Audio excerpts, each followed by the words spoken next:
For centuries, Russia has always believed that there was one force they could rely on, even when all other front lines collapsed, a natural wall that had broken countless invading armies, something that became legendary in Russian military thinking, to the extent that it was regarded as an infallible component of every defensive plan. But in Ukraine, Russia is no longer defending, they are attacking, and precisely because of that, what was once their savior across the ages is now turning around and biting the hand that fed it. That thing is General Winter, and it is betraying Russia in ways that even Putin never dared to imagine. According to reports published by Ukrainian media in the last days of January, units of the 7th Army Corps of Ukraine continue to hold the defensive line at Pokrovsk and Myrnovrad, especially in the northern areas of the two cities, places where Russia has repeatedly and falsely claimed they had taken control. But the reality on the battlefield tells a different story. Even though Ukrainian firepower and UAVs are inflicting heavy losses, that is still not the most dangerous enemy facing Russian troops this winter. Temperatures dropping sharply, piercing cold winds cutting through every thin layer of fabric, and ground frozen solid like steel are exhausting Russian soldiers no less than artillery barrages. According to descriptions from Ukrainian sources, many Russian units are almost unable to hold positions as the freezing cold leaves them numb right inside their trenches, forcing them to choose between enduring the cold until they pass out or risking warming themselves and being detected by UAVs. And while Russian troops struggle to survive, Putin appears to have no real solution to help his forces other than leaving them to face the deadly cold, the very thing Russia once considered its most loyal ally. We will return to this story in a later part, when winter reveals even more clearly why it has stopped serving the Kremlin. Long before Russia even appeared on the map of Europe, the extreme cold of this land had been called by both Western and Russian historiography, half mockingly, half respectfully, by one name, General Winter. The concept did not arise from legend, but from the enormous casualty figures of invading armies that died far more from cold than from swords and guns. The War of 1812 is clear proof. Napoleon led the most powerful army in the world at that time into Russia with overwhelming momentum, but just a few months later, the Russian winter turned elite columns into exhausted, dying masses from cold that pierced flesh and logistics stretched to the breaking point. Nearly 130 years later, history repeated itself when Nazi Germany launched Operation Barbarossa in 1941. They advanced quickly and decisively, but did not prepare for the Russian winter. When temperatures plunged below 30 Celsius, tank oil froze solid, mechanized artillery could not fire at proper rates, and soldiers lacked cold weather clothing and boots, causing Hitler's entire war machine to slow and then paralyze. Even further back in the early 18th century, the war against Sweden also showed that the Russian winter was not merely an obstacle, but a factor that exhausted opponents before large-scale battles could even take place. Nevertheless, winter was never the sole decisive factor for victory. It only became effective when combined with deliberate withdrawal tactics, strategic depth of territory, and Russia's ability to use time to reorganize forces. However, entering the era of modern warfare, everything has changed.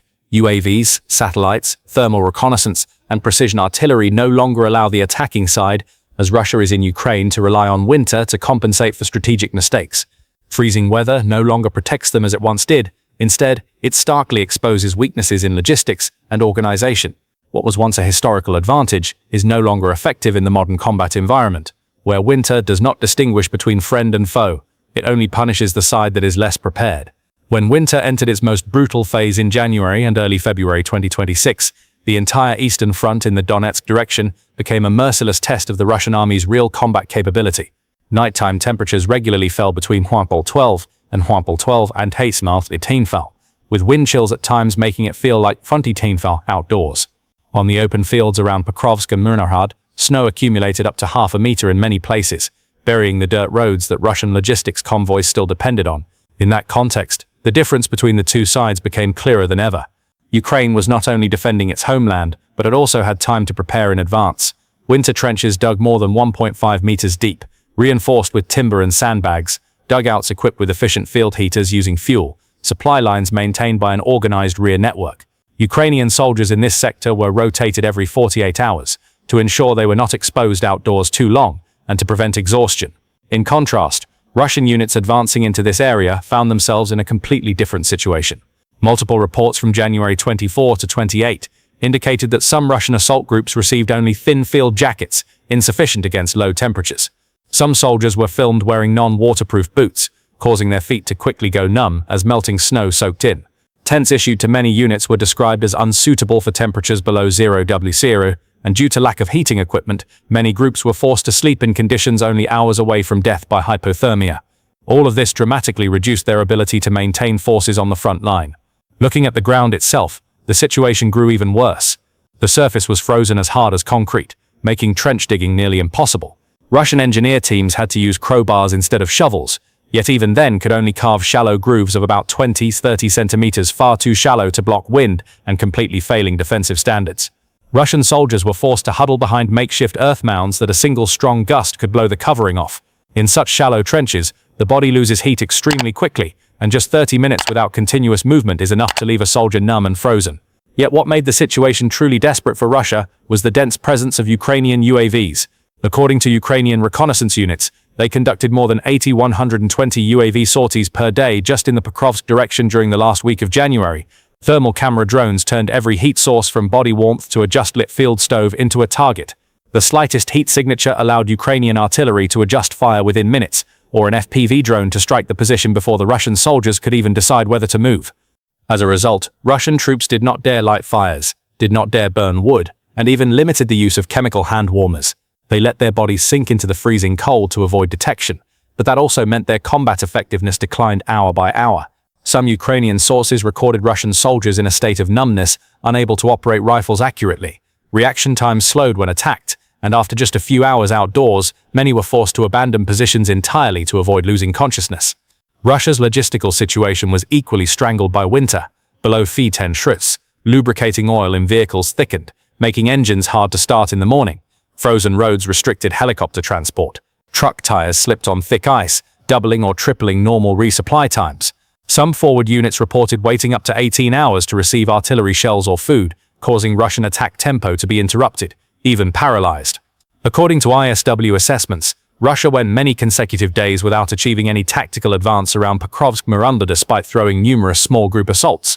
Some attacks were described as disintegrating before reaching Ukrainian lines because soldiers could not withstand the weather conditions long enough to advance more than a few hundred meters. From all this evidence, it is clear that the winter of 2026 is not merely bad weather. It is a silent force exposing the full extent of Russia's logistical, organizational, and preparatory vulnerabilities. What modern warfare has proven is this: General Winter is no longer Russia's natural ally, and in this war, it is tilting the balance toward those who are better prepared. While winter erodes Russia's offensive capability across the battlefronts, an even more serious crisis is unfolding within their own ranks, a manpower crisis that many independent reports describe as internal exhaustion, as Russian forces simply lack the capacity to endure the harsh weather and modern combat environment. Due to sustained losses throughout 2024-2025, Russia has been forced to mobilize an extremely diverse force, pardoned prisoners serving in exchange for time, impoverished migrants from Central Asia, coerced or lured by high pay, and a large number of middle-aged men aged 40 to 50, significantly older than standard combat age. Mediazona's end of 2025 statistics recorded that the most common age range of killed Russian soldiers was 46 to 52, a figure showing that Russian forces not only lack young manpower, but are also relying on people no longer suited for high-intensity winter warfare. Most of these individuals received little or no proper winter survival training. In many newly formed assault units, soldiers were not taught how to handle hypothermia, basic ways to stay warm, or how to recognize signs of frostbite.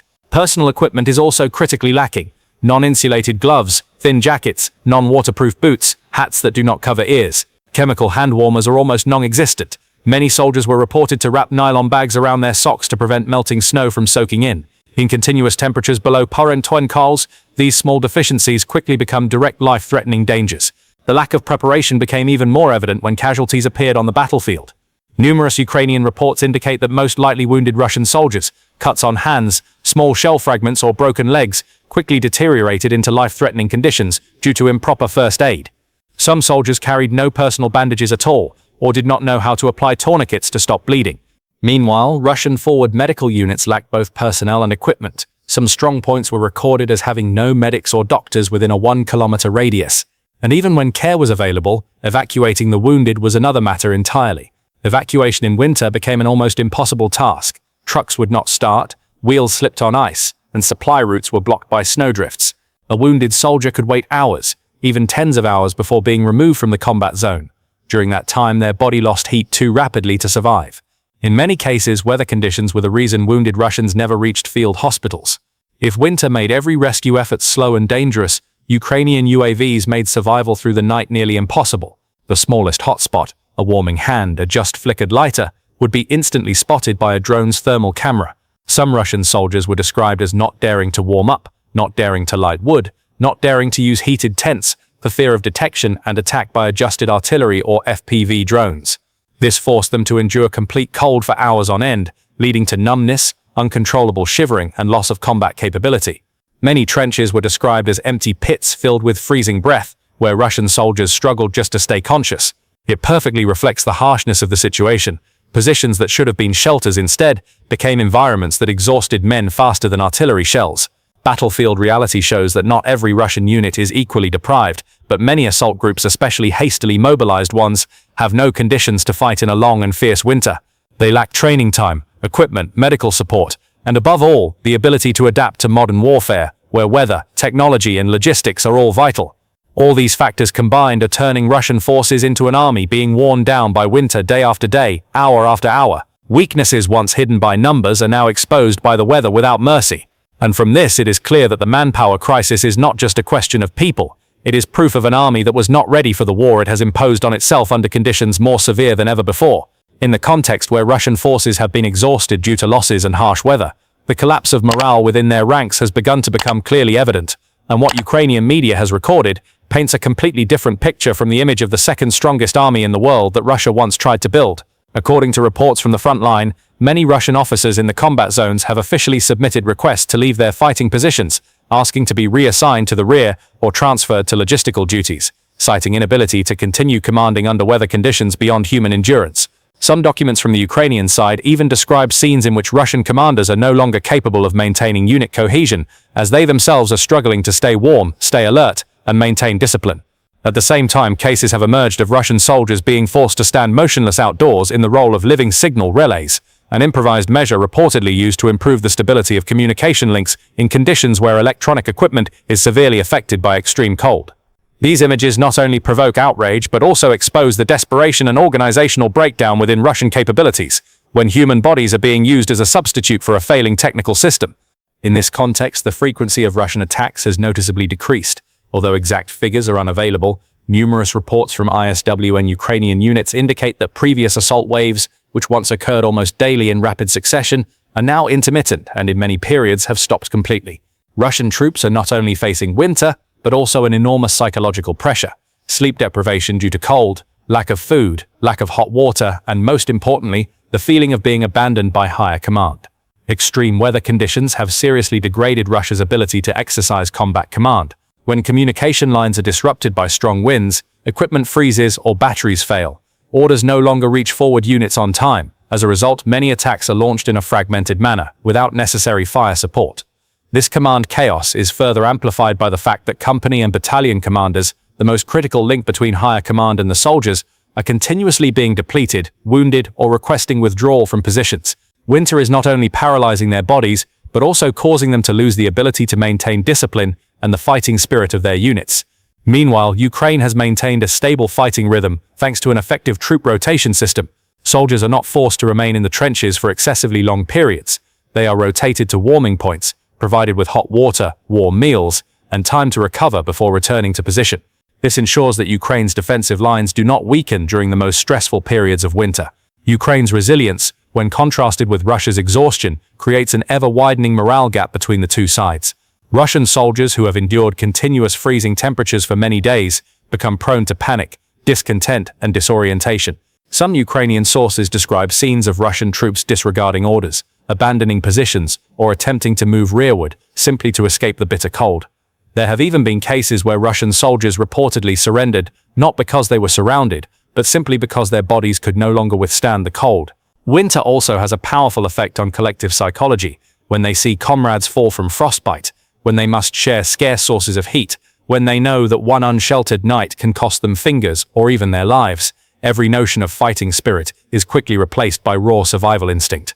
These factors cause Russian forces to lose the ability to maintain organized offensive formations, and their already fragile morale becomes even more brittle under pressure from both weather and enemy fire. Taken together, the overall situation during the winter of 2025-2026 shows that Russia is facing a profound morale crisis. This is no longer just a matter of manpower shortages or equipment shortages. This is internal disintegration, where soldiers no longer trust their commanders no longer trust the capabilities of their units, and winter is no longer a shield helping Russia defend, but instead has become a silent force pushing them toward the brink of collapse. Although it cannot be measured by charts or tactical maps, it is morale that is now determining Russia's defeat, and the winter of 2026 has clearly demonstrated that the Russian military no longer has the capacity to endure it. And when putting everything that has happened in the winter of 2025-2026 together, it becomes evident that Russia is simultaneously facing three overlapping layers of difficulty: weakened tactics due to assault axes being broken by weather and Ukrainian UAVs, disrupted logistics because supply routes freeze, vehicles perform poorly in extreme cold, and winter equipment is critically lacking, and a severe collapse in troop morale as they are forced to fight in conditions that even the best prepared armies would struggle to withstand. Meanwhile, Ukraine has shown that it has used winter in the way Russia once did in the past: thorough preparation, stable defensive lines, good soldier equipment, and especially possessing a technological UAV advantage that allows them to maintain near-total visibility and control over Russian ground activity, even when sight is limited by blizzards or freezing nights. These factors reinforce each other, making Ukraine's advantage in winter not accidental, but the result of proactive preparation and superior organizational capability.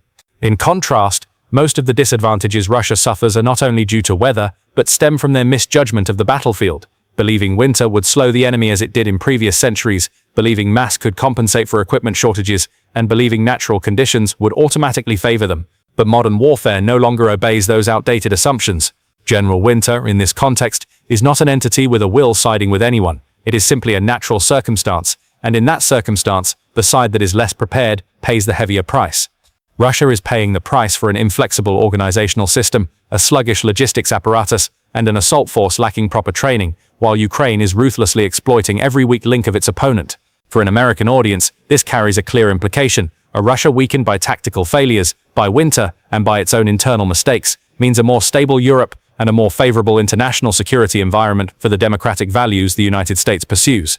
At the same time, Ukraine's ability to stand firm against both Russian weapons and the forces of nature reaffirms the legitimacy of the support that the United States and the West have provided them over the past 3 years, because every position Ukraine holds through this winter is one step back for the destabilizing ambitions the Kremlin is pursuing. Looking back over more than 2 centuries, Russians once proudly claimed that winter was their invincible ally, that harsh climate could alter the course of history in Moscow's favor. But the winter of 2026 has proven a new truth. In modern warfare, myth can no longer substitute for organizational capability and technology. Russia can no longer rely on General Winter to conceal weaknesses or reverse the situation, and with every failure they have suffered in these freezing months, one message becomes increasingly clear: no myth is powerful enough to save an army that is not prepared to fight, especially in a war they themselves chose to start. If you find these analyses useful, please hit subscribe so you don't miss the next content. Thank you for watching, and see you in the next video.